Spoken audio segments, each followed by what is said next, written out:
Ramazon, Ramazon, oylarning sultoni. Ramazon, Ramazon, tavbalar imkoni. Assalomu alaykum va rahmatullohi va barakatuh. Alloh subhanahu va taoloning hamd sanolar va yana nabiyimiz sollallohu alayhi va sallamga salot salomlar bo'lsin.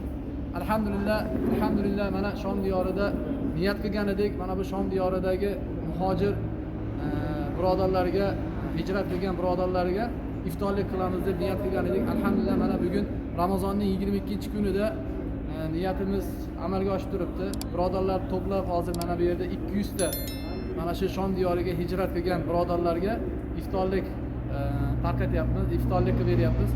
Alloh taolo ehson qilgan aka-ukalardan Alloh rozi bo'lsin.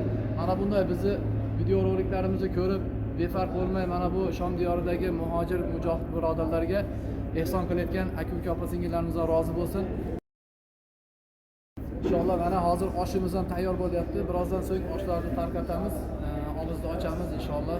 Namozdan so'ng oshni yeyishga o'tiradi hamma birodarlar inshaalloh.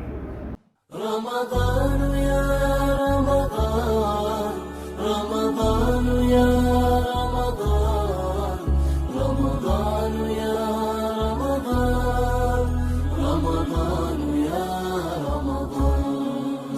رمضان يا خير الشهور، فيك المحبة بلا شرور، فيك السنة فيك الضياء. رمضان يا خير الشهور.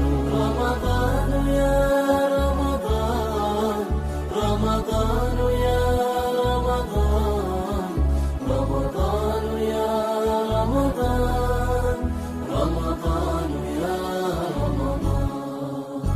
الله يا الله، الله يا الله، الله يا الله، الله يا الله. في أولك رحمة، وفي وسطك مغفرة، وفي آخرك عتق من النار. رمضان يا خير الشهور. رمضان يا رمضان، رمضان يا رمضان. Assalomu alaykum va rahmatullohi va barakatuh. Alloh rozi bo'lsin. Mana bu Shom diyoriga hijrat qilgan birodarlar uchun tashqaridan insonlar, mana shu insonlar tarafidan mana bu Shom diyoridagi hijrat qilgan muhojir oilalarga birodarlarga iftorlik qilib bering deb mablag'larni yuborgan edi. Alloh rozi bo'lsin. Mana shular tufayli mana birodarlar to'plab bir joyga to'plab iftorlik dasturxonini yozib inshaalloh iftorlik qilyapmiz birodarlar uchun. Assalomu alaykum va rahmatullohi va barakatuh. Alloh azza va jalla butun islom